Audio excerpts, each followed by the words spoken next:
Welcome to the Deep Dive. Today we're digging into someone fascinating, John Fante, uh, a writer whose path was, well, pretty dramatic.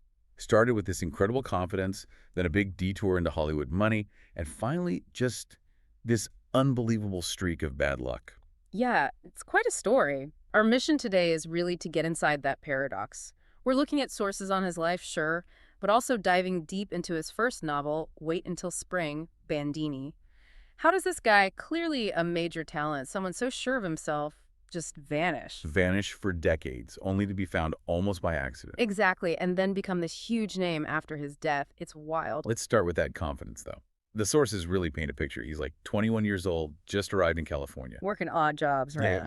Docks, canneries. Right. And he decides, basically, that the literary world needs him.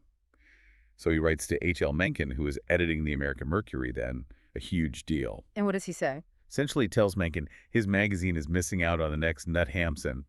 Bold stuff. Especially since, as he apparently admitted, he didn't even have finished stories yet, just ideas. He literally said, no stories, only ideas. The audacity. But Mencken actually wrote back, encouraged him. Yep, which leads to this classic Fante moment. He needs to get pages to Mencken, like, now. Okay. So the story goes, he bluffs his way into a newspaper office, finds an idle typewriter, tells some reporter he's about to metamorphose American literature, No. and just starts typing. Become a two-finger typist overnight, apparently. Airmails the pages. Wow. And Mencken published them. Almost immediately. He became a regular contributor. That sort of raw energy, his son called it a blowtorch, it got him noticed fast. But this is the 30s, the Depression, writing for magazines, even good ones. It didn't pay much, right? I don't know.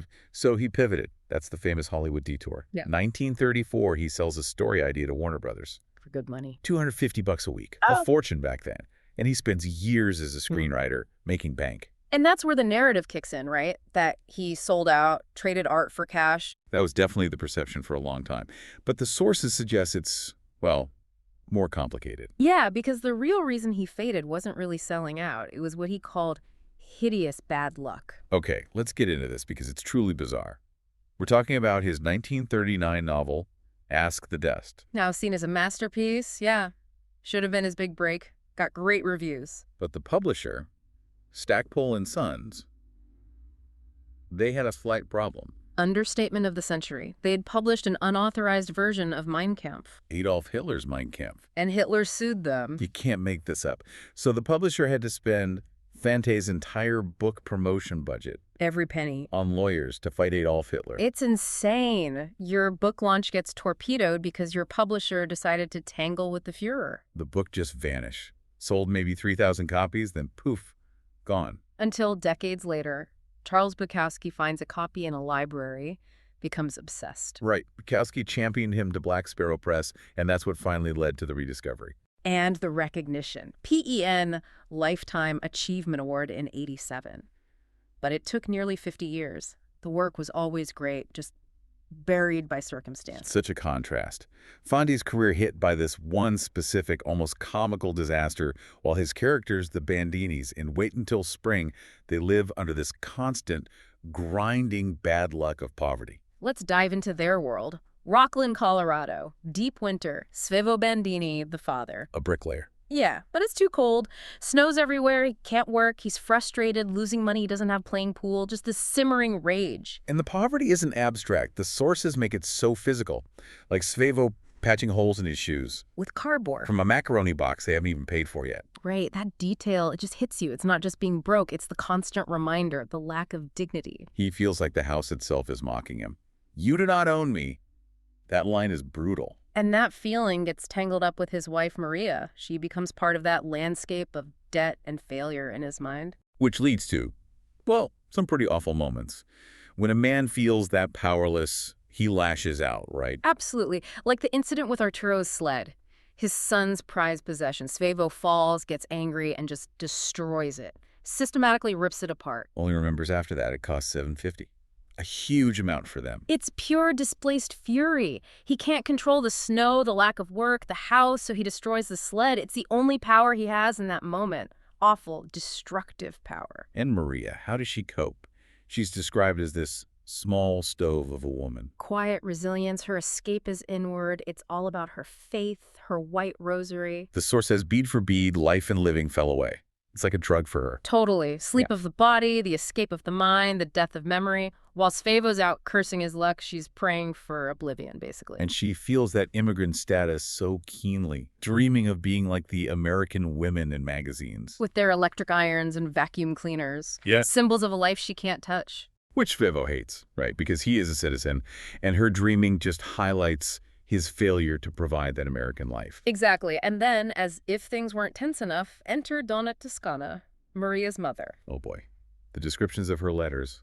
Streaks from a hawk's bleeding beak. She just barrels in, full of judgment, calls Maria a fool, Svevo a scoundrel, total chaos agent. Even tries to bribe the kids with coins to snitch on their dad, asking if he's drunk. It's toxic. Yeah. Her visits basically push Svevo out the door right into the arms of his drinking buddy, Rocco Saccone, looking for escape himself. So the stage is set, this incredibly tense household. And at the center, observing it all, is the oldest son, Arturo. 14. Arturo Bandini.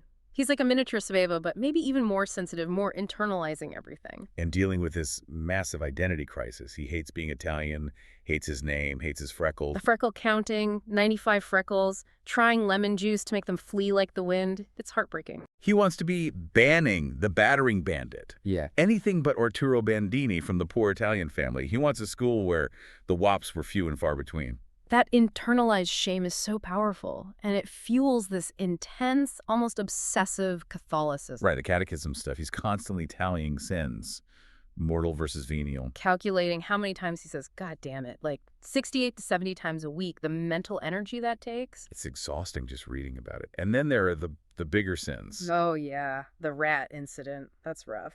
Crucifying a rat on an anthill on Good Friday, right after Stations of the Cross. The juxtaposition is horrifying. It shows this deep well of guilt and confusion. He's terrified of damnation, adding years to his imagined purgatory sentence. And all that torment spills into his first crush, Rosa Pinelli.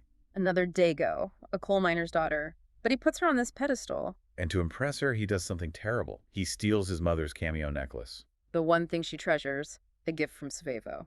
He takes it from her trunk. But the guilt eats him up immediately. He confesses the theft, vaguely to the priest, then tries to give the cameo to Rosa. And she rejects him. Flat out. Her mother figured out it was probably stolen, so Rosa calls it stolen property.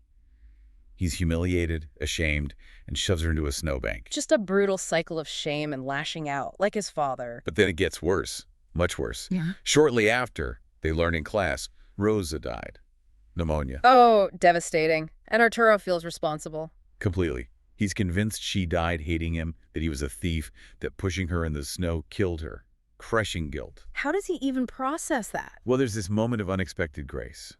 He's miserable, lying with his mother, Maria, and she tells him she knew he'd stolen a dime from her purse earlier. How? Not because she saw him, but by the sound of his feet. Just this deep maternal intuition that cuts through everything. It offers him some comfort, some connection amidst the guilt. Wow. That maternal instinct. That leads us, I guess, to the big climax with Svevo, right? His own betrayal. Exactly. Because while Arturo is wrestling with theft and guilt, Svevo is living out his own version with the widow Effie Hildegard. The wealthy widow? This affair seems entirely driven by class resentment, almost. Yeah, Svevo sees it as his triumph of poverty and peasantry over her wealth. And she enables it, sees his need. She buys him new shoes after noticing the cardboard patches. So he stays away for 10 days, right around Christmas, telling Maria he's working. But he's really with the widow. Drinking, sleeping with her. He comes back on Christmas Eve. But the new shoes and money, which he claims he won playing cards. But Maria knows. Instantly, she feels it, knows it's the widow's money, and she just snaps. It's not just yelling, is it? It gets physical. Oh, yeah. She attacks him, scratches his face bloody with her fingernails. All that humiliation and betrayal just explodes. And the money, the symbol of the whole affair. Svevo brought home hundreds. A pathetic attempt to buy forgiveness, maybe. Maria takes it. And burns it. Throws it right in the stove. Arturo finds the scorched bits later. That's such a powerful act.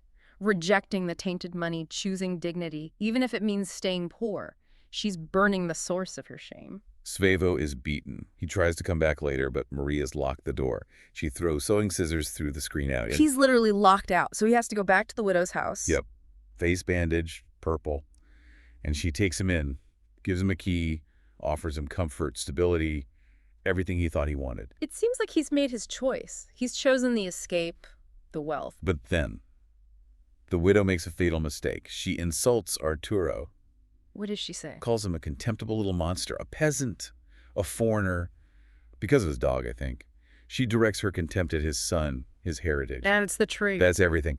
In that instant, Svevo chooses. He sacrifices the comfort, the money, the escape, all of it. To defend his family. He turns on the widow, calls her a bruta animale, a cruel animal.